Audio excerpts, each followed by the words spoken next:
આવા હળહળ કળિયુગમાં આ વિડીયો ક્યાંનો છે એ મને ખબર નથી, પરંતુ જો કોઈને ખબર હોય તો કોમેન્ટ બોક્સમાં જરૂરથી જણાવજો.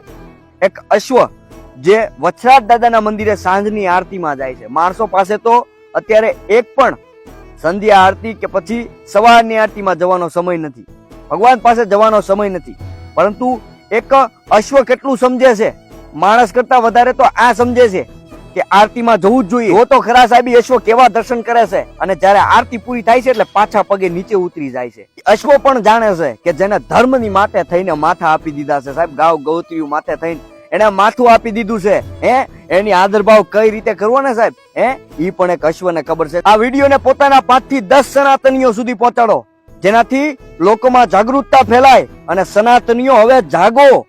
કારણ કે હવે જો આ અશ્વ પણ સમજે છે કે આરતીમાં જવું જ જોઈએ, તો તમે પણ એક સનાતની થઈને સવાર કે સાંજની આરતીમાં અને ભગવાનને માથું ટેકાવ્યા વગર આગળ ન જવું. સાહેબ આ વિડીયોને બને એટલો શેર કરો.